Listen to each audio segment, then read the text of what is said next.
أشهد أن لا إله إلا الله وحده لا شريك له وأشهد أن محمدا عبده ورسوله أما بعد فأعوذ بالله من الشيطان الرجيم بسم اللہ الرحمن الرحیم۔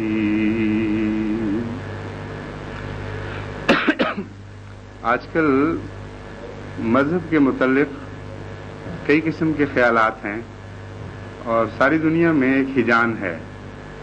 بعض جگہ تو مذہب سیاسی مقاصد کے لیے استعمال ہو رہا ہے، ایک آئیڈیالوجی کے طور پر، صرف جو ایک آئیڈیالوجی کے مقابلے پر کھڑا کیا جائے تاکہ دوسرے فلسفے جو اس کو ناکام کرنے میں ہار چکے ہیں وہ مذہب کی طرف سے اٹھ کر ایک آئیڈیالوجی کا مقابلہ کریں۔ تو ظاہر مذہب کا چرچا ہوتا ہے ان جگہوں پہ بھی، لیکن مذہب کے مقصد میں سے یہ بات نہیں تھی۔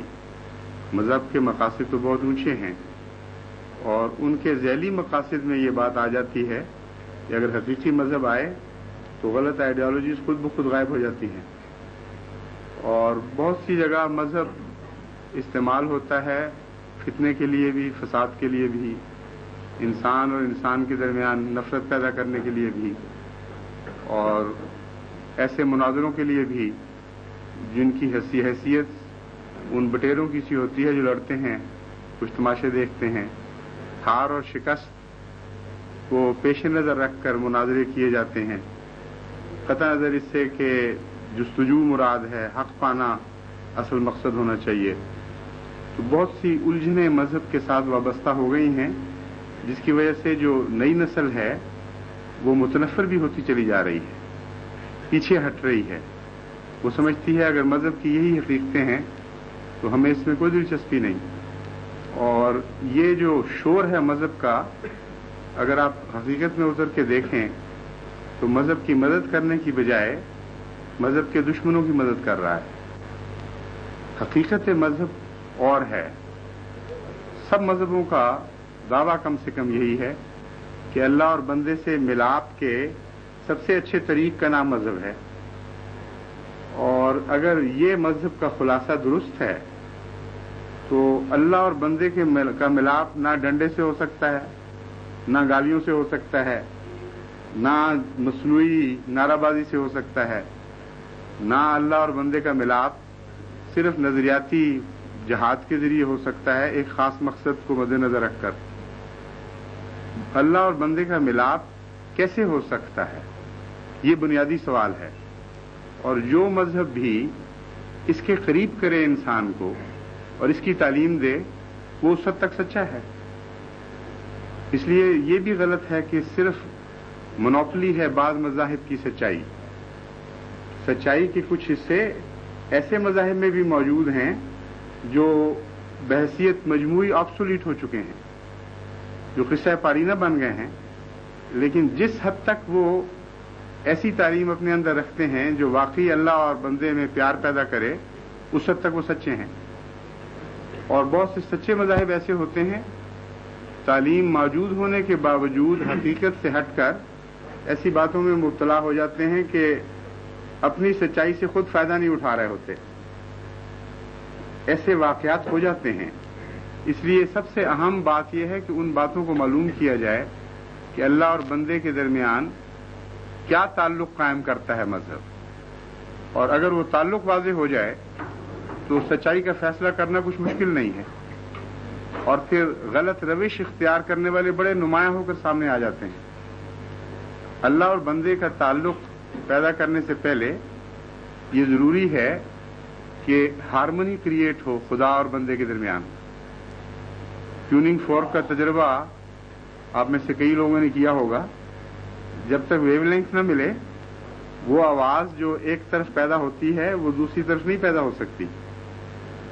دوستی ہوتی ہے اس میں کوئی نہ کوئی ہارمنی، کوئی نہ کوئی ہم آہنگی پائی جاتی ہے، اس کے بغیر نہ انسان کا انسان سے تعلق ہوتا ہے، نہ جانور کا جانور سے تعلق ہوتا ہے، وہ قدر مشترک، وہ ہم مزاجی، جس کو شراب نوش ہم مشرب ہونا کہتے ہیں، کئی اصطلاحیں موجود ہیں، کچھ قدر اشتراک ہونی ضروری ہے. اور خدا تعالی سے تعلق قائم کرنے کے لیے صفات باری تعالی پر زور دینا ضروری ہے. جب تک اللہ تعالیٰ کی صفات بندہ اپنانا نہ شروع کرے، اس وقت تک یوں ہی وہم ہے کہ میں سچے مذہب کا پیرو ہوں. صفات باری تعالیٰ اپنائے تو انسان میں ایک حسن پیدا ہو جاتا ہے. صفات باری تعالیٰ اپنائے تو نفرت خود بخود غائب ہو جاتی ہے. خدا کی صفات میں مخلوق سے نفرت شامل نہیں ہے، کسی صفت میں نہیں ہے. خدا تعالیٰ کی صفات میں بدخلقی نہیں ہے. خدا تعالیٰ کی صفات ایک مجموعہ حسن ہے، اس میں ایک توازن ہے اور ایک کشش ہے. تو یہ کیسے ممکن ہے کہ اللہ کسی کی ذات میں اتر رہا ہو اور وہ قابل نفرت بنتا چلا جا رہا ہو اور لوگوں کو قابل نفرت بناتا چلا جائے؟ اس لیے یہ سب سے بڑی پہچان ہے. مثلا قرآن کریم نے اس کے لیے بڑا سائنٹیفک ایک کلام، ایسا حیرت انگیز سائنٹیفک کلام ہے کہ کسی پہلو کو نہیں چھوڑتا نہیں. یہ بات کہنے کے بعد قرآن کریم پھر ایک نمونہ رکھتا ہے سامنے اور فرماتا ہے کہ اللہ کو اپنانا، اللہ کی صفات کو اختیار کرنا، اگر تم اپنے انسانوں میں سے کسی میں سیکھنا چاہتے ہو تو اس کے لیے ایک ماڈل ہے. اور وجہ اس کی یہ ہے، بہت ضروری چیز ہے. اللہ تعالیٰ اور ہے، بندہ اور ہے، اور بندہ تو ایک برتن کی طرح ہے جس میں لامحدود چیز آ ہی نہیں سکتی. اس بندے میں اگر خدا کی صفات اترے تو بندے کا جو رنگ ہو جانا چاہیے ہم صرف وہ دیکھ سکتے ہیں، ورنہ تو ایک فرضی بات ہے. تو اللہ تعالیٰ فرماتا ہے کہ دیکھو حضرت صلی اللہ علیہ وآلہ وسلم کی مثال دے کر کہ یہ وہ رنگ ہے جو ہو جاتا ہے جب خدا سے محبت پیدا ہو جائے. یہ وہ اسوہ ہے جو خود بخود ظاہر ہوتا ہے جب سچا خدا کا عاشق ہو.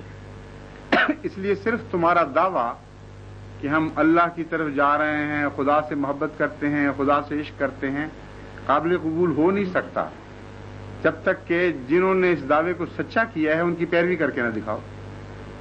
چنانچہ اس بات کو خدا تعالیٰ اس طرح بیان فرماتا ہے، قل ان کنتم تحبون اللہ فاتبعونی یحببکم اللہ.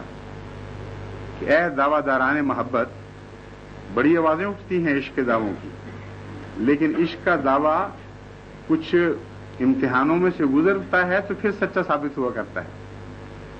اور کچھ لوگ ان امتحانوں میں سے گزر کر سچے ثابت ہو چکے ہیں جو مثالیں بن جاتے ہیں. مثلا مجنوں نے عشق کیا، وہ ایک مثال بن گیا اور کئی زبانوں کی شاعری اس سے متاثر ہوئی.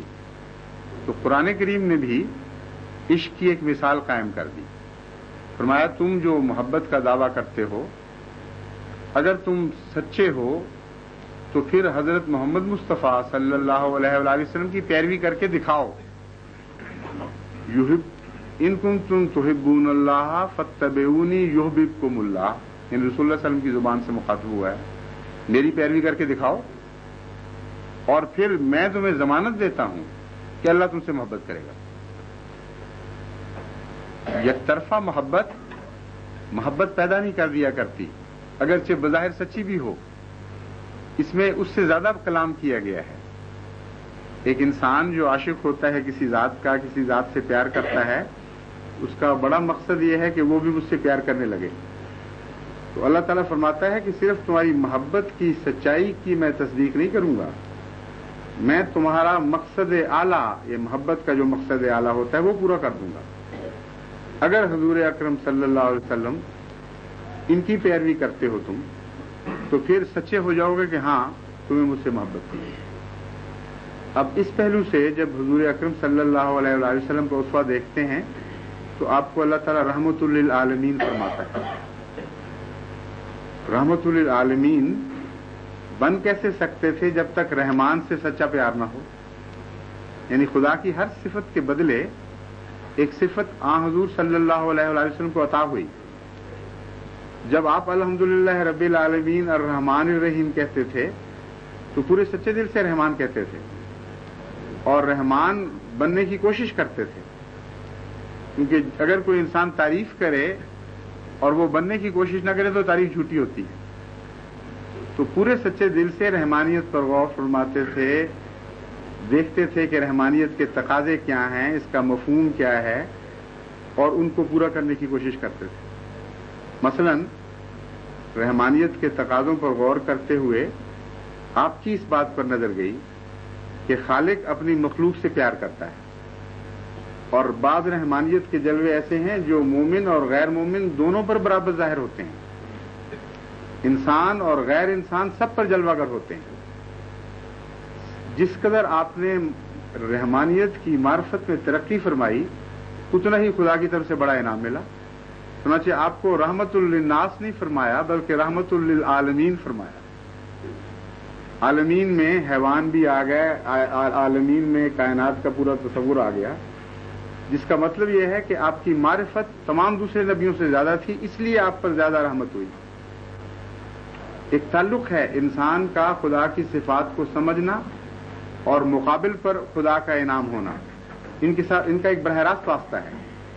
اس لیے اس میں کوئی آربیٹری فیصلہ نہیں ہے اللہ تعالیٰ کا کہ پہلے نبیوں کو پر تو قومی رحمت کے طور پر جلوہ گر ہوا اور حضرت محمد مصطفیٰ صلی اللہ علیہ وآلہ وسلم پر عالمی رحمت کے طور پر جلوہ گر ہوا۔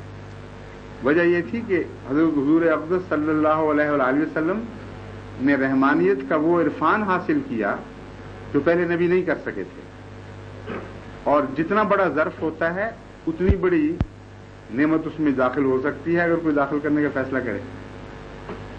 تو یہ ہے صفات باری تعالی پر غور، اور صفات باری تعالی کے نتیجے میں جو وجود پیدا ہوتا ہے وہ محمد مصطفیٰ صلی اللہ علیہ وسلم۔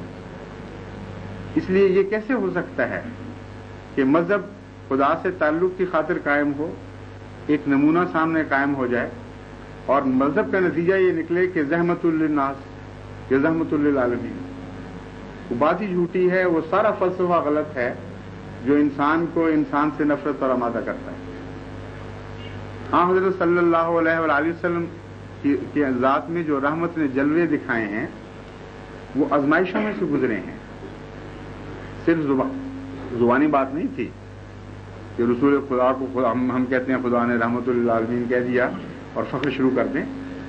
رحمت للعالمین کہنا اور بات ہے، رحمت للعالمین بن کے دکھانا بالکل اور بات ہے، اور ہر امتحان پر کچھ تقاضے ہوتے ہیں۔ ہاں حضرت صلی اللہ علیہ وآلہ وسلم نے ہر اللہ تعالیٰ کی صفت کے تقاضے اس امتحان میں پورے کر کے دکھائے ہیں۔ یہ مضمون ہے جو حضور صلی اللہ علیہ وآلہ وسلم کے ذریعے ہم پر کھلا، اور ان معنوں میں آپ وسیلہ ہیں۔ ایک فرضی وسیلے کا تصور بھی بنایا ہوئے لوگوں نے کہ رسول اللہ صلی اللہ علیہ وسلم کو ہم وسیلہ کہہ دیا، وہ آپ ہی وسیلہ بن گیا، ہمیں خدا سے ملا دیا۔ یہ فرضی باتیں ہیں، ایک حقیقت ہے۔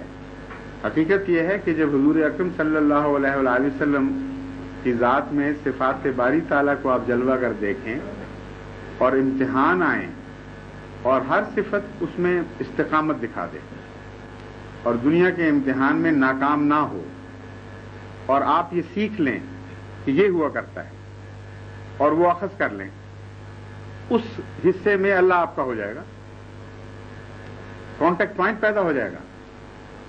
اور اس کو کہتے ہیں وسیلہ، کہ حضرت محمد مصطفیٰ صلی اللہ علیہ وآلہ وسلم سے سچا پیار اور عشق لازماً انسان کو خدا سے ملاتا ہے، اور جب خدا سے ملاتا ہے تو وہ بندوں پر پھر اسی طرح ظاہر ہوتا ہے بندہ جس طرح خدا بندوں پر ظاہر ہوتا ہے۔ یہ جو مضمون ہے اس کو کامل طور پر اللہ تعالیٰ نے اس طرح بیان فرمایا، انما الذین یبایعونک تحت الشجرۃ انما یبایعون اللہ ید اللہ فوق ایدیہم۔ یہ لوگ جو درخت کے نیچے تیری بیعتیں کر رہے ہیں یہ اللہ کی بیعت کر رہے ہیں، ید اللہ فوق ایدیہم، اللہ کا ہاتھ ان کے ہاتھ کے اوپر ہے۔ بعض جاہل، بعض دہریہ ہم سے سوال کرتے رہے ہیں، بعض کمیونسٹوں نے مجھ سے معین سوال کیا کہ ایک طرف تو اسلام بڑے دعوے کرتا ہے توحید کی تعلیم، اور دوسری طرف قرآن کریم کہتا ہے کہ رسول کریم صلی اللہ علیہ وسلم اللہ تھے، اللہ کا ہاتھ تھا. میں نے کہا تم سمجھے نہیں بات کو. دو طرح سے نام دوسرے کو دیا جاتا ہے، یا کامل طور پر ہم مرتبہ ہونے کے نتیجے میں، یا کامل طور پر غلام ہونے کے نتیجے میں. اور ایک مرتبہ غلامی سے ملا کرتا ہے، ایک ایسی ذات جس کا اپنا وجود کوئی نہ رہے، جس کے اوپر کلیتاً ایک اور ذات کا غلبہ ہو جائے.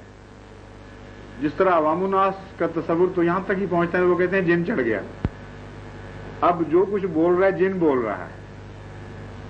تو وہ تو جو قصہ ہے اس کو چھوڑیں اس وقت. مراد میری یہ ہے کہ جس ذات پر خدا غالب آ جائے اور اس حد تک غالب آ جائے کہ اپنا کچھ نہ رہے، وہ ان معنوں میں اللہ ہے کہ وہ جو کچھ کہے گا اللہ کے منشا کے مطابق کہے گا، اس کی آواز بیان کرے گا، اپنے دل کی کوئی مرضی بیان نہیں کرے گا.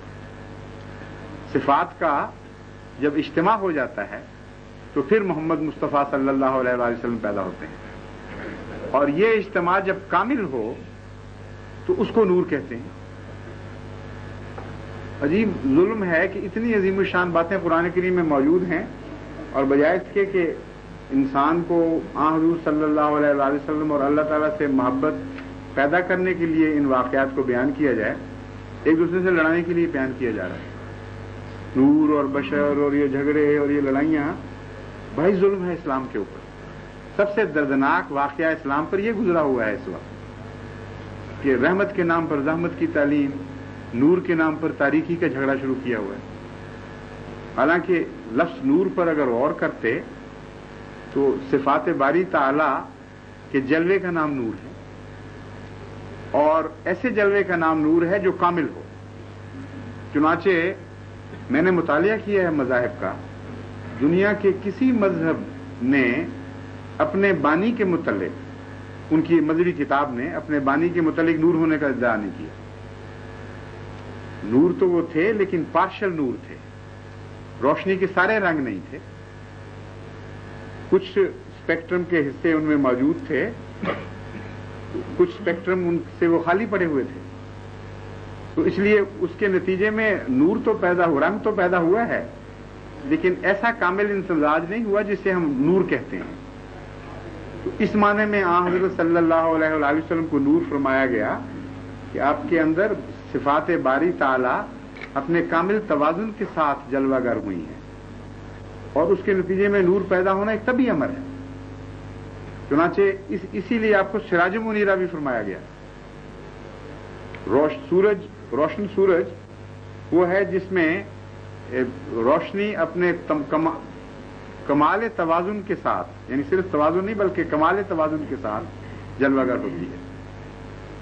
تو یہ ہیں حضرت اقدس محمد مصطفیٰ صلی اللہ علیہ وآلہ وسلم. آپ کے جتنا ہم قریب جائیں گے اتنا ہمارا معاشرہ سدھرے گا. جتنا ہم قریب جائیں گے یہ دنیا ہمارے لیے جنت بنتی چلی جائے گی. اور اسلام کسی ایسی جنت کو پیش نہیں کرتا جو تصورات میں ہو اور اس دنیا میں نہ اتری ہو. سارے دکھ ہمارے سنت نبی سے دور ہونے کے نتیجے میں ہیں. یہ جیسا کہ میں نے بیان کیا ہے دوسرے لفظوں میں صفات باری تعالی سے پیچھے ہٹنے کے نتیجے میں، جب رسول میں جلوہ گر ہو تو اسی کا نام سنت ہوتا ہے.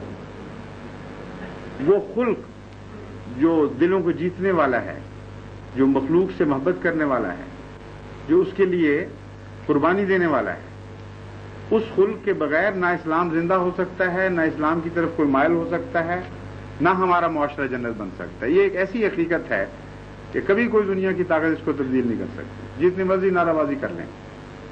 اسوہ محمد مصطفیٰ صلی اللہ علیہ وآلہ وسلم کے بعد نہ آپ کو چین آنا ہے، نہ آپ کو امن نصیب ہونا ہے، نہ آپ کی طرف کوئی مائل ہوگا. فرضی قصے ہیں، حقیقت سے ہٹ کر ہیں. اسوہ محمد مصطفیٰ صلی اللہ علیہ وآلہ وسلم پر قرآن کریم کی بہت ساری آیات عجیب حسن کے ساتھ روشنی ڈالتی ہیں. ایک مثلا آپ کا جلوہ یہ دکھایا گیا، دنا فتدلا فکانا قاب قوسین او ادنا، کہ محمد مصطفیٰ صلی اللہ علیہ وآلہ وسلم دنا اپنے رب کے قریب ہوئے.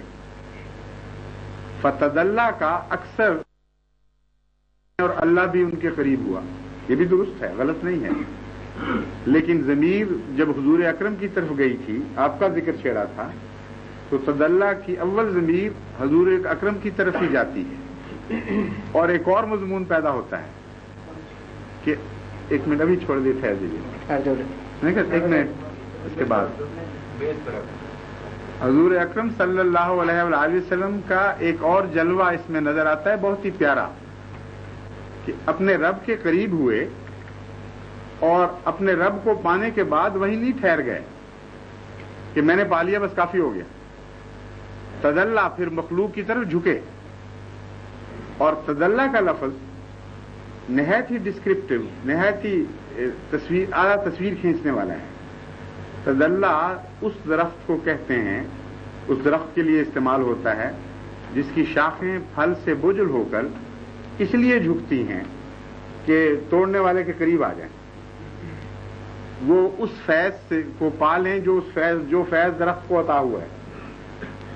دناف تدلّا کا حقیقی اور اصلی معنی یہ بنے گا کہ حضرت محمد مصطفیٰ صلی اللہ علیہ وآلہ وسلم جب صفات باری تعالیٰ سے متصف ہوئے اور اپنے رب کی حقیقت کو آپ نے پا لیا تو بندوں کی طرف جھکے اور ان کو بلایا اور ان کو ان نعمتوں میں شریک کرنے کی دعوت دی، اور تدلّا میں قربانی کا معنی پایا جاتا ہے، کیونکہ جو شاخیں جھکتی ہیں بوجھ سے بعض دفعہ وہ تکلیف اٹھاتی ہیں، بعض دفعہ ان کو نقصان پہنچتا ہے، اور اس میں کہیں بھی یہ ہے تبلیغ کی حقیقت، اس میں کہیں غصے کا کوئی مضمون نہیں، نفرت کا کوئی مضمون نہیں، فیض کے جاری ہونے کا مضمون ہے۔ چنانچہ حضرت صلی اللہ علیہ وآلہ وسلم نے جب فیض پہنچایا تو ساری زندگی میں ایک واقعہ بھی ایسا نہیں کہ فیض پہنچاتے وقت آپ کو غصہ آیا ہو یا کسی نے فیض نہ قبول کیا ہو تو آپ نے اس کو گالیاں دی ہوں، آپ نے اس کو کہا اچھا میں تمہیں ٹھیک کرتا ہوں، تم نعمت لیتے ہو کہ نہیں لیتے، اور اگر کسی نے گالیاں دیں تو اس وقت بھی فیض ہی پہنچایا اور دکھ اٹھا کر بھی فیض پہنچایا۔ یہ ہے دناف تدلّا کی تصویر جو قرآن کریم کھینچتا ہے، اور ساری زندگی میں ایک واقعہ ایسا نہیں کہ لوگوں کی بدی کے نتیجے میں آپ کو طیش آیا ہو۔ قرآن کریم اس کا ذکر کرتا ہے کہ جب لوگ دکھ دیتے تھے تو کیا ہوتا تھا۔ اللہ تعالیٰ فرماتا ہے فَلَعَلَّكَ بَاخِعٌ نَفْسَكَ أَلَّا يَكُونُوا مُؤْمِنِينَ، اے محمد صلی اللہ علیہ وسلم تیرے دل کی عجیب حالت ہے، وہ ایمان نہیں لا رہے، تجھے گالیاں دے رہے ہیں، تجھے دکھ دے رہے ہیں، اور تیری کیفیت یہ ہے کہ ان کے غم میں اپنے آپ کو ہلاک کر رہا ہے۔ یہ مومن نہیں ہوتے اور اس غم میں خود گھلا جا رہا ہے، اور میں نہیں پسند کرتا کہ تیری ذات ان کی وجہ سے ہلاک ہو۔ فَلَعَلَّكَ بَاخِعٌ نَفْسَكَ میں یہ محبت کی ریپریمانڈ ہے، بڑے پیار سے ایک ہلکی سی سرزنش ہے کہ تو اتنا زیادہ بڑی نوع انسان سے پیار کرتا ہے کہ ان کے جو تجھے دکھ دیتے ہیں ان کو دکھ دینے کی بجائے، ان کو نفرت کرنے کی بجائے ان کے غم میں خود ہلاک ہو رہا ہے۔ اس آیت کی یعنی نام لیے بغیر ایک تفسیر حدیث میں ملتی ہے جو عملی زندگی میں حضور صلی اللہ علیہ وسلم کے نظر آتی ہے۔ آپ فرماتے ہیں کہ مجھے سورہ ہود نے بوڑھا کر دیا۔ صحابہ نے عرض کیا یا رسول اللہ کیا مطلب ہے؟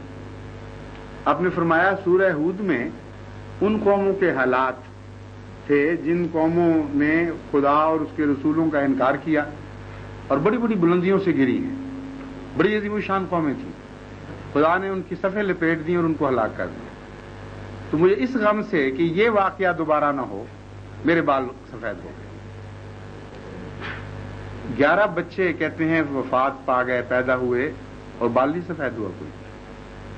اتنے دکھ دیے ظالموں نے، کوئی بال نہیں سفید ہوا۔ بال سفید ہوئے ہیں دشمن کے غم میں کہ وہ ہلاک نہ ہو جائے۔ بس فَلَعَلَّكَ بَاخِعٌ نَفْسَكَ کی یہ تفسیر ہے۔ حدیث میں ملتا ہے کہ حضرت صلی اللہ علیہ وآلہ وسلم کو کسی بات پر، کسی قابل نفرت بات پر بھی اشتعال نہیں آتا تھا، رحم پیدا ہوتا تھا۔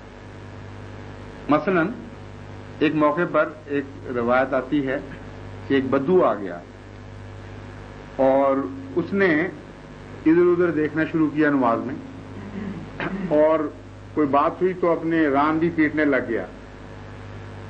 تو نماز ختم ہو کر جب ختم ہوئی تو صحابہ نے بڑی نفرت سے گھور کر اس کو دیکھا، اور بعض غصے سے دوڑے کہ رسول اللہ علیہ وسلم کی نفرت تو نہیں کہنا چاہیے، حضرت کی محبت کی وجہ سے ذرا جذباتی زیادہ ہو گئے، اور کہا کہ یہ اس طرح کی حرکتیں تم کر رہے ہو۔ ان کی اپنی روایت ہے، وہ کہتے ہیں مجھے ہر آنکھ میں غصہ نظر آ رہا تھا، مگر میری آنکھ محمد رسول اللہ علیہ وسلم کی طرف گئی تو اس میں بڑا ہی پیار تھا، اتنی رحمت تھی کہ میرا دل اس سے پگھل گیا۔ آپ نے پیار سے مجھے بلایا اور کہا میرے قریب آؤ، میں حاضر ہوا اور فرمایا کہ دیکھو اس طرح نہیں کیا کرتے، اس طرح کیا کرتے۔ یہ آپ کا نصیحت کا طریقہ، کوئی غصہ نہیں آیا۔ صحابہ بیان کرتے ہیں کہ ایک موقع پر ایک یہودی نے آ کر آپ کے گلے کا جو پٹکا تھا، چادر ڈالی ہوتی تھی، اس کو کھینچا بڑے زور سے اور کہا تو وعدہ خلافی کرتا ہے اور میرا قرض ادا نہیں کیا۔ حضرت عمر قریب کھڑے تھے، وہ بڑے غصے سے اس کی طرف جھپٹے سزا دینے کے لیے۔ رسول اللہ علیہ وسلم نے روک دیا، فرمایا عمر یہ درست نہیں کیا تم نے، تمہیں یہ کہنا چاہیے تھا، مجھے کہتے کہ یا رسول اللہ آپ نے واقعی اس کا قرض دینا تھا تو دے دینا چاہیے تھا، اور اس کو کہتے کہ ادب انسانیت سیکھو، اس طرح مطالبے نہیں کیے جاتے۔ کیسا سادہ پاکیزہ کلام اور کیسا رجحان ہے، اتنا حسین توازن ہے کہ اس کے نتیجے میں سوائے اس کے کہ عشق پیدا ہو کچھ ہو ہی نہیں سکتا، بے اختیاری ہو جاتی ہے۔ چنانچہ آپ نے پھر ساتھ یہ بھی فرمایا کہ یہ غلط کہہ رہا ہے، میرا وعدے کا وقت ابھی پورا نہیں ہوا تھا۔ اور حضرت عمر نے چونکہ اس کو غصہ دکھایا تھا، عجیب حیرت انگیز ذکی اور فہیم وجود تھا جس کی کوئی گہرائی تک پہنچ نہیں سکتا وجود، ان کے سپرد کیا کہ اب جا کے قرضہ اتارو، تم جو غصہ دکھانے لگے تھے یہ قرضہ اتارو، میں تمہیں دے دوں گا، اور جتنا قرضہ ہے اس سے کچھ زیادہ دینا اس کو۔ وہ جب دیا اس کو زیادہ تو اس نے کہا میں نے واپس جانا ہے۔ انہوں نے کہا اب کیا کرنے جانا ہے؟ انہوں نے کہا یہ میرا کام ہے۔ واپس گیا اور عرض کی کہ یا رسول اللہ میں مسلمان ہوتا ہوں۔ یہ اسوا سچوں کا ہے، جھوٹوں کا ہو ہی نہیں سکتا۔ ایک یہ بھی موقع ہے غصے کا، اور پھر اتنا عظیم الشان وجود، اور یہ سکھاتے ہیں۔ ایک موقع پر ایک بدو آیا اور رسول کریم صلی اللہ علیہ وسلم کا مہمان ہوا، آپ نے مسجد نبوی میں ٹھہرا دیا۔ اس سے بھی اندازہ کریں وہ مسلمان نہیں تھا، مسجد آپ کی ناپاک نہیں ہوئی، مسجد میں ٹھہرا، اور چونکہ ہرس کے ساتھ اس نے دودھ زیادہ پی لیا تھا، یہاں تک کہ حضرت عائشہ کی یا ایک اور ازواج مطہرات میں سے کسی کی گواہی ہے کہ اس رات ہم بھوکے سوئے کیونکہ سارا دودھ حضور نے اس کو پلا دیا تھا، اور اس کو اسہال لگ گیا، لالچی تھا، ہرس میں مسجد گندی کر دی۔ رسول کریم صلی اللہ علیہ وسلم کو صبح صحابہ نے دیکھا کہ خود اپنے ہاتھ سے وہ مسجد دھو رہے ہیں۔ صحابہ نے عرض کی یا رسول اللہ ہمیں اجازت دیں، ہم خادم ہیں، یہ آپ کیا کر رہے ہیں؟ آپ نے فرمایا میرا مہمان تھا، مجھے یہ سعادت ملنی چاہیے۔ اپنے ہاتھ سے مسجد نبوی کو دھویا۔ وہ غلطی سے دوڑتے دوڑتے کوئی چیز بھول گیا تھا، اس بیچارے کو یاد بعد میں آئی تو وہ لینے کے لیے واپس آ گیا، اور اس وقت پہنچا جب یہ واقعہ ہو رہا، اور اس کے اسلام لانے کی یہ وجہ بنی۔ حیرت انگیز ہے وہ وجود۔ مشرکین ایک دفعہ مسجد میں داخل ہونے لگے، حضرت صلی اللہ علیہ وسلم نے دیکھا، نہیں روکا، اور صحابہ اٹھ کھڑے ہوئے کہ مشرکین نجس ہیں، انہوں نے روک دیا۔ رسول اللہ صلی اللہ علیہ وسلم نے فرمایا مسکرا کے ان کو آنے دو۔ صحابہ نے کہا یا رسول اللہ آپ پر جو کلام نازل ہوا ہے وہی کہتا ہے یہ مشرکین نجس ہیں تو مسجد ناپاک ہو جائے گی۔ آپ نے فرمایا تم نہیں سمجھتے ان باتوں کو، ان کا نجس ان کے دل سے تعلق رکھتا ہے، ان کے دل ناپاک ہیں، ہماری مسجد ناپاک نہیں ہو سکتی، اور مشرکین مسجد نبوی میں داخل ہوتے ہیں۔ اس کو کہتے ہیں رحمت للعالمین۔ یعنی ہر موقع پر ایک آزمائش ہوتی ہے رحمت کی، وہاں پتہ چلتا ہے کہ کون سچا ہے رحمت بننے میں، کون جھوٹا ہے۔ ایک موقع پر عیسائی وفد حاضر ہوا، اٹھ کر جانے لگا تو حضور اکرم نے فرمایا کہ کہاں چلے ہو؟ انہوں نے کہا جی ہماری عبادت کا وقت ہو گیا۔ آپ نے فرمایا یہ بھی تو خدا کا گھر ہے، یہاں عبادت کر لو، اور وہاں عبادت کی انہوں نے، اور مسجد نبوی کو کوئی نقصان نہیں۔ بس ہر وہ مسجد جو ملک محمد مصطفیٰ میں مسجد نبوی سے دور ہٹ جاتی ہے وہ خدا سے بھی دور ہٹ جاتی ہے۔ یہ مطلب ہے صفات باری تعالیٰ کا، کہ جو صفات باری تعالیٰ کا نمائندہ ہوگا جب اس سے دور ہٹو گے تو خدا سے دور ہٹو گے، ایسی مسجد میں خدا بھی نہیں جائے گا۔ تو ویسی بات ہو جاتی ہے جیسے ایک عیسائی واقعہ ہے۔ امریکہ میں جب بہت نفرت تھی کالوں سے، کالوں کے گرجے الگ، گوروں کے الگ، تو ایک کالا بیچارہ غلطی سے گوروں کے گرجے میں چلا گیا اور انہوں نے دھکے دے کے نکال دیا۔ وہ تھا بیچارہ نیک دل، سچے دل سے، اب جو خدا سمجھتا تھا اس کی بات کرنے کے لیے جا رہا تھا، وہ وہاں سیڑھی پر اس نے سر رکھ دیا، رونے لگا۔ روتے روتے اس کی آنکھ کھل لگ گئی اور اس نے خواب میں دیکھا کہ حضرت عیسیٰ تشریف لائے ہیں۔ وہ کہتے ہیں کہ تم کیوں رو رہے ہو؟ انہوں نے کہا کہ میں تو اندر جا رہا تھا عبادت کے لیے اور انہوں نے مجھے اندر نہیں جانے دیا، میں اس لیے رو رہا ہوں۔ تو حضرت عیسیٰ نے کہا تم اتنی سی بات پہ رو رہے ہو، میں تو کبھی بھی اس گرجے میں نہیں گیا، جب سے بنا ہے میں نے تو جھانک کے بھی نہیں دیکھا۔ یہ ایک لطیفہ ہے لیکن اس میں ایک سبق بھی ہے، اور مسلمان کے لیے تو سب سے قطعی معیار یہ ہے کہ ہر وہ مسجد جو حضور اکرم صلی اللہ علیہ وآلہ وسلم کی صفات سے دور ہٹتی ہوئی آپ کو دکھائی دیتی ہے، وہ خدا سے دور ہٹتی ہوئی دکھائی دیتی ہے۔ دعوے جو مرضی کریں وہ مسجد کہلا ہی نہیں سکتی، اس کے معنی کچھ نہیں۔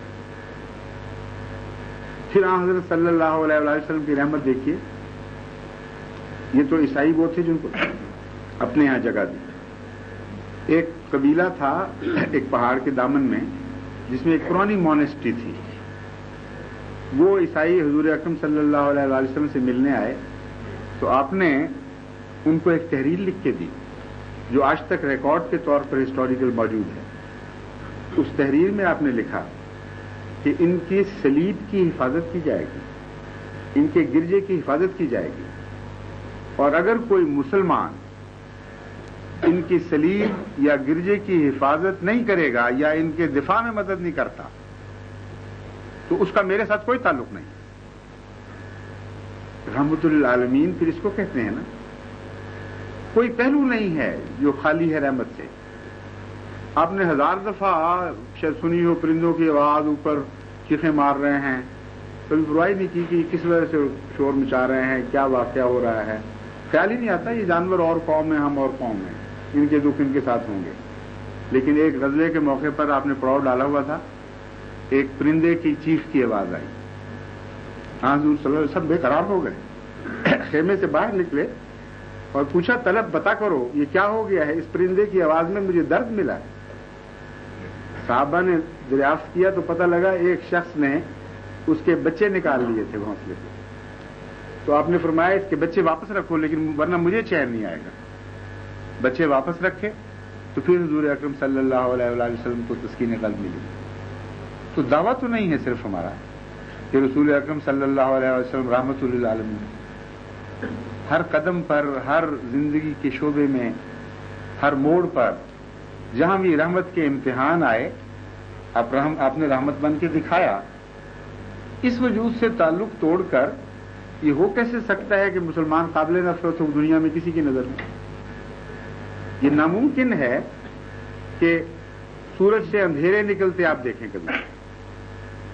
حضور اکرم تو سورج ہیں، سراج منیرہ قرآن نے فرمایا ہے۔ تعلق اگر سچا ہوگا تو اس سے نور پھوٹے گا۔ ناممکن ہے کہ اندھیرے نازل ہو رہے ہوں، رحمت سے زحمت پھوٹ رہی ہو اور عفو اور مغفرت سے ظلم اور صفاقی نکل رہی ہو۔ یہ تضادات ہیں، اس کے لیے کسی دلیل کی ضرورت نہیں۔ سب سے روشن حقیقت خدا کے بعد حضرت اقدس محمد مصطفیٰ صلی اللہ علیہ وسلم کی ہے، اس لیے اس کو اختیار کریں۔ نظریاتی اختلاف کی میں بات کوئی نہیں کرنا چاہتا، لیکن یہ وہ حقیقت ہے جس سے کوئی انکار کر ہی نہیں سکتا۔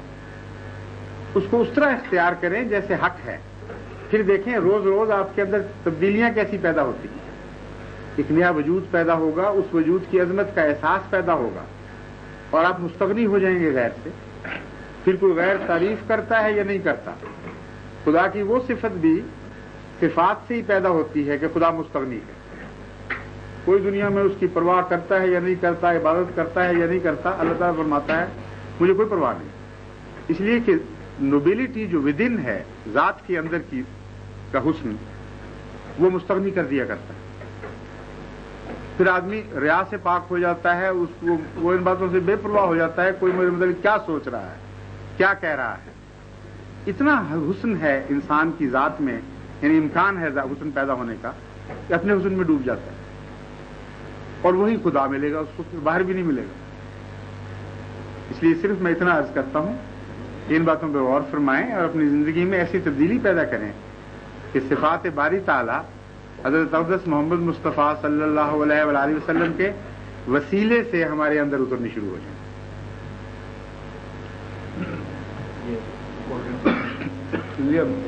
بہت زیادہ وقت تو نہیں آپ کو لے لیا, ہو سکتا ہے بعضوں کو بھوک لگی ہو اور کھانا بھی لگا بھی نہیں. اچھا چلو کھانا لگاتے ہیں تھوڑی دیر لائیں تو کولڈ ڈرنک کرتا ہے.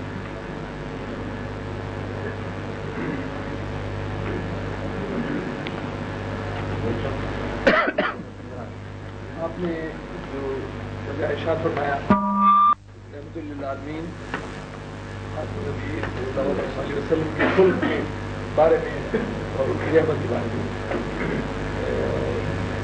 اس میں کوئی کسی قسم کے شک کی گنجائش نہیں.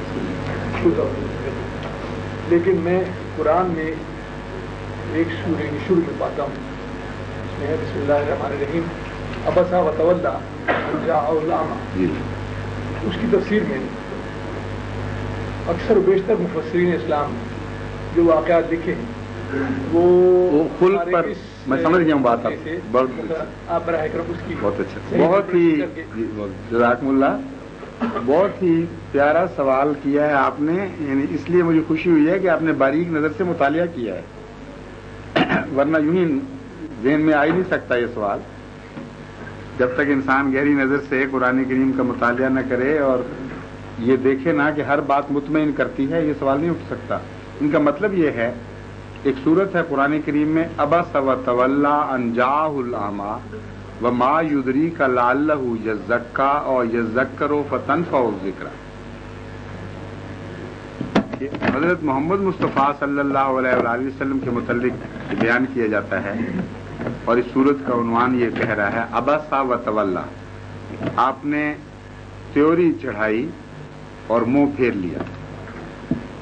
ان جاءہ الاعمی اس لیے کہ آپ کے پاس ایک اندھا آیا تھا اور پھر مخاطب کرنا شروع کر دیا حضور صلی اللہ علیہ وآلہ وسلم کو, وما یدریک لعلہ یزکی اور یذکر فتنفعہ الذکری, کہ ہے تو اندھا اور بظاہر بے حقیقت سا انسان, لیکن تجھے کیسے معلوم ہو کہ یہ ہدایت کے زیادہ قریب ہے, اور قریب تھا کہ یہ آپ سے تزکیہ حاصل کرتا یا نصیحت حاصل کرتا. اور پھر فرماتا ہے کہ یہ کیسے آپ کو یقین ہوا کہ وہ جو دوسرا شخص ہے وہ پیٹھ پھیر کر جانے والوں میں سے نہیں ہے جس کو مخاطب ہو رہے تھے, اور اس کی طرف آپ نے زیادہ توجہ دی. یہ مفسرین یہ لکھتے ہیں کہ نعوذ باللہ من ذالک حضرت صلی اللہ علیہ وآلہ وسلم کی ایک اخلاقی کوتاہی کا ذکر ہے, اور اس وجہ سے خدا تعالیٰ نے گویا ڈانٹا کہ تم نے یہ کیا حرکت کی. امر واقعہ یہ ہے کہ یہ بات درست نہیں. اخلاق کا کانسیپٹ بدل جاتا ہے معیار کے ساتھ ساتھ. جتنا بلند معیار ہو اخلاق کا, اسی حد تک کوتاہی کی ڈیفینیشن اور ہو جاتی ہے.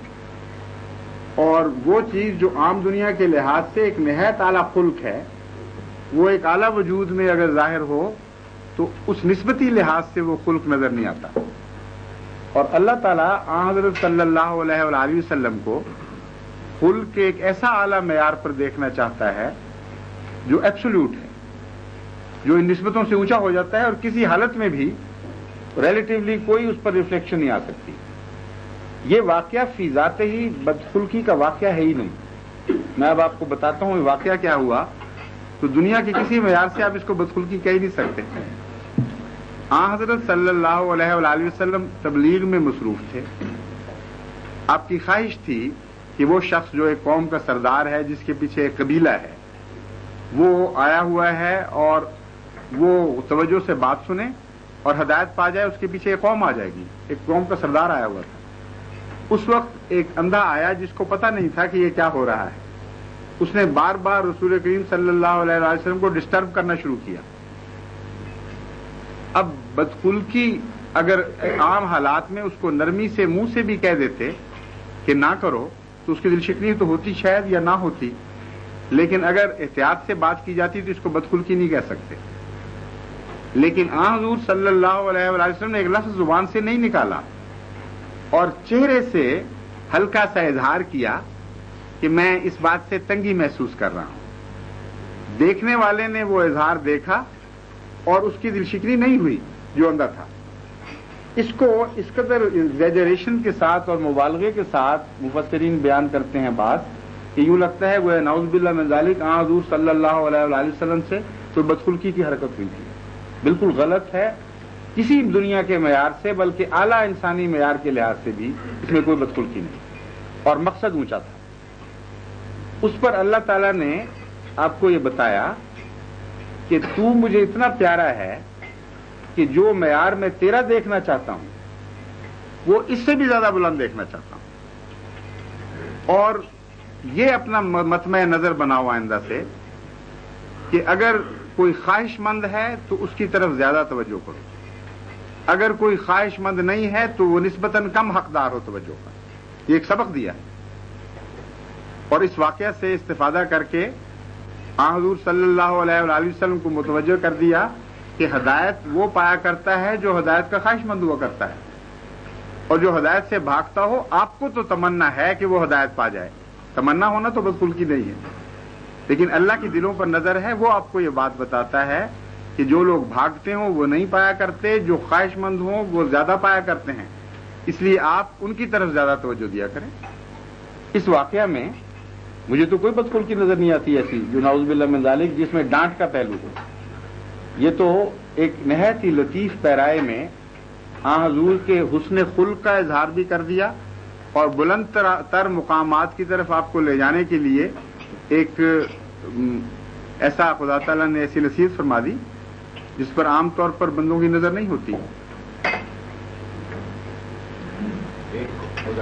جی اس کے بعد ان کے بعد جی بات یہ ہے کہ گفتگو کے کینوس کو ذرا ایک اور طرف لے جا کے میں جی جی گرم مجھے پہلے تو یہ اعتراف کرنے اس اعتراف کے ساتھ کہ میں ایک مسلمان ہوں یہ بات کرتا ہوں. ہم پہ جو دہریہ لوگ سوال کرتے ہیں جی کہ اگر تاریخ انسانیت کو دیکھا جائے تو تاریخ انسانیت پہ جتنے قتل ہوئے ہیں وہ مذہب کے نام پہ ہوئے ہیں اور انسانیت کا جتنا خون مذہب کے نام پہ بہا ہے وہ کسی اور طریقے سے نہیں بہا کیونکہ مذہب میں کسی کو قتل کرتے ہوئے قاتل اپنے آپ کو قاتل نہیں سمجھتا بلکہ اپنے قتل کا جواز اس کے پاس ہوتا ہے. لہذا تاریخ عالم میں مذہب آیا تو اس لیے تھا کہ مذہب انسانیت کو فروغ دیتا سکون دیتا لیکن بجائے اس کے تاریخ شاید ہے تاریخ کے صفات گواہ ہیں کہ مذہب نے لوگوں کو انسانیت کو تکالیف دی اور انسانیت کا میں عرض کرتا ہوں تاریخ شاید ہے ہی نہیں اس بات پر. جس تاریخ کا میں نے مطالعہ کیا ہے وہ تو اس بات پر شاہد نہیں ہے. بالکل الٹ نقشہ پیش کرتی ہے.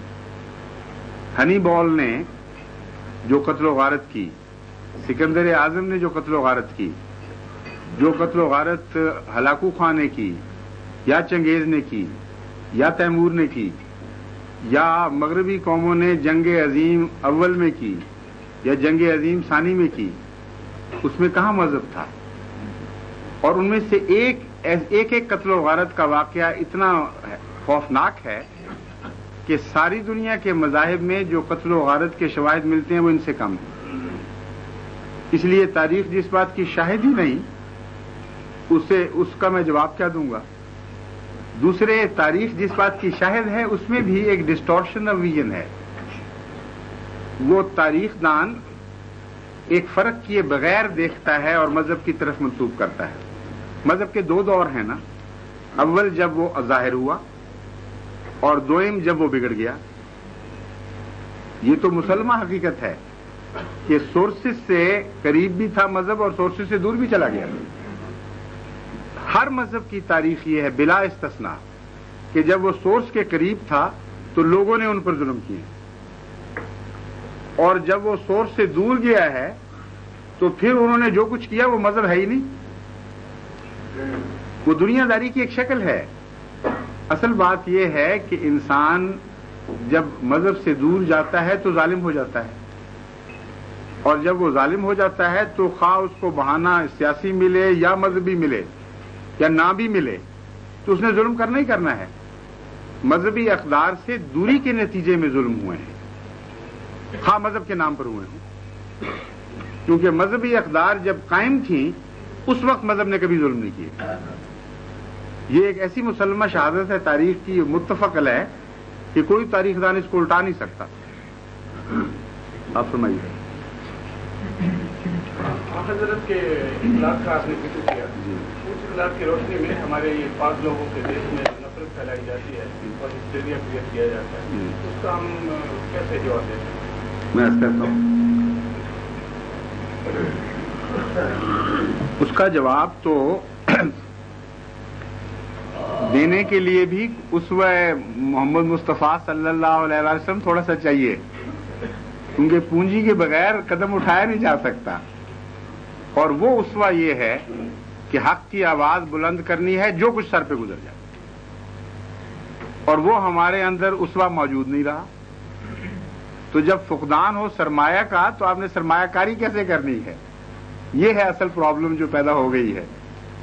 یعنی ہماری سوسائٹی میں کثرت شرفاء کی ہے، کثرت ایسے لوگوں کی ہے جن کے دل میں شرافت کی محبت اور قدر ہے، اور کثرت بزدلوں کی بھی ہے. اور شرافت اور بزدلی کی ایسی شادی ہو گئی ہے کہ یہ نکاح ٹوٹنے میں نہیں آتا. اور جو اسوہ نبی سے دور ہیں وہ زیادہ دلیر ہیں، یعنی اس کو بے باکی کہتے ہیں، وہ صفت حسنہ نہیں ہے. وہ اپنی باتوں میں بے باک ہیں اور لاؤڈ ہیں، اور جواب دینے کے لیے ہمت نہیں ہے. اور اگر کوئی ہمت کرے تو وہ لوگ اس کو چھوڑے نہیں ذرا بھی. اس لیے خوف ملٹی پلائی کر رہا ہے، تجربے جو سامنے آتے ہیں ان سے وہ ضرب کھاتا جاتا ہے. تو یہ تو ایک ایسا ڈائلیما ہے، اس کے لیے سوائے اس کے اب چارہ نہیں رہا کہ نیک نصیحت جس کا قرآن کریم نے ذکر فرمایا ہے وہ شروع کر دی جائے، اور مین ٹو مین اسوہ محمد مصطفیٰ صلی اللہ علیہ وسلم کا دائرہ پھیلانے کی کوشش کی جائے. چنانچہ قرآن کریم نے آپ کے سوال کا جب ایسی بیماری پہنچ جائے اس حد کو، اس کا جواب خود دے دیا ہے. فرماتا ہے والعصر ان الانسان لفی خسر الا الذین آمنوا وعملوا الصالحات وتواصوا بالحق وتواصوا بالصبر. صبر نے یہ مضمون کھول دیا کہ اتنی محدود رہ گئی ہے وہ سوسائٹی جو برائیوں کے خلاف جہاد کرنے کی طاقت رکھتی ہے کہ ان پر بھی ظلم ہوں گے، اور صبر کے بغیر چارہ نہیں. مضمون یہ ہے، اللہ تعالیٰ فرماتا ہے کہ ہم اس زمانے کو گواہ ٹھہراتے ہیں جو زمانہ بحیثیت مجموعی گھاٹے میں جا رہا ہوگا. جب انسان اپنی کثرت اور اپنے علم اور اپنی فضیلت، ظاہری فضیلت کے باوجود الٹیمیٹ انالیسز میں آخری سودے میں گھاٹے میں ہوگا. ایسا عام ہو جائے گا گھاٹا کہ گویا ہم الانسان یہ کہہ سکتے ہیں کہ سارا انسان گھاٹے میں ہے. اللہ تعالیٰ فرماتا ہے نہیں، سارے انسان نہیں، کچھ استثناء بھی ہیں. الا الذین آمنوا وعملوا الصالحات.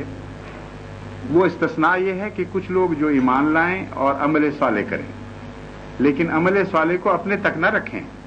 یہ نہ سمجھیں کہ ہم نے نمازیں پڑھنی بس کافی ہو گیا، اب ہمیں کیا ضرورت ہے کسی جہاد کی.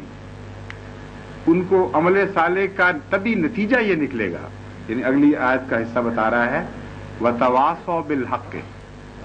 وہ نصیحت کرتے چلے جائیں حق بات کی. اور بالحق میں دو معنی ہیں. ایک ذریعہ اور ایک کیا کہیں، دونوں باتیں اس میں آ جاتی ہیں. مطلب یہ حق بات کہیں اور حق طریق پر کہیں، یعنی حق داخل کرنے کے لیے ناجائز طریقے اختیار نہیں کرنا. یہ نہیں کہنا کہ جب تک ہم ڈنڈا نہیں اٹھائیں گے تم حق نہیں پا سکتے، اس لیے ہم زبردستی حق پر لے کے آئیں گے. یہ بالحق کے نہیں ہے، کیونکہ بالحق کا مطلب ہے حق بات کہیں اور حق طریق سے کہیں. مینز جسٹیفائی نہ کریں تمہارے غلط طریقے کو، بلکہ مقصد اعلیٰ غلط مینز کو جسٹیفائی نہ کرے، یہ مطلب ہے. اور اگلا حصہ جب تم یہ کرو گے تو اللہ تعالیٰ فرماتا ہے میں جانتا ہوں یہ بڑا مشکل طریقہ ہے، نہایت ہی کمزور طریق نظر آتا ہے بظاہر. حق بات کہی جائے اور حق طریق سے کہی جائے، مانے گا کون؟ تو اس کے لیے صبر ضروری ہے. صبر کا مطلب ہے کئی مطالب ہیں، ان میں سے ایک یہ ہے کہ اس کے مقابل پر دکھ دیا جائے گا، اور اگر تم نصیحت کا اعادہ کر کے اٹھے ہو تو دکھ برداشت کرنے کے لیے تیار ہو گئے، ورنہ خیالی دعویٰ ہے تمہارا.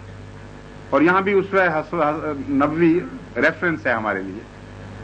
پہلے دن سے ہی وتواصوا بالحق وتواصوا بالصبر کی تفسیر بھی تھے، تصویر بھی تھے. اگلا بالصبر کا معنی یہ ہے کہ صبر کی بھی تلقین کریں. وتواصوا بالصبر نہ صرف یہ کہ خود صبر کریں بلکہ صبر کی تلقین بھی کریں اگلوں کو، کیونکہ جب تک اگلے بھی پیغامبر نہیں بنیں گے اور مددگار نہیں بن جائیں گے اس وقت تک یہ نظام پھیل نہیں سکتا. صبر کے ساتھ کام لیں، صبر کی تلقین کریں.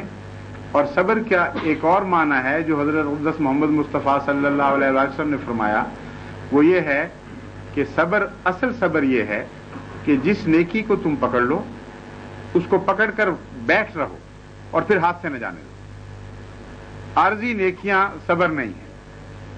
وہ نیکیاں جو قائم رہ جاتی ہیں، ذات کا وجود کا حصہ بن جاتی ہیں، ان کو صبر کہتے ہیں. تو یہ معنی بھی ہوگا کہ جب تم نیک باتوں کی نصیحت کرو گے تو مخالف سے مخالفانہ اتنی کوششیں ہوں گی کہ تمہیں نیکیوں سے اکھاڑنے کی کوشش کریں گے، بجائے اس کے کہ تمہارے اثر کو قبول کریں. تمہارے اندر جو حسن ہے وہ اس کو زائل کرنے کی کوشش کریں گی. اور یہ ہوتا ہے، مثلا ایک آدمی کہتا ہے صبر کرو اور اچھی باتیں کرو، آگے سے اس کو گالیاں پڑنے لگ جاتی ہیں.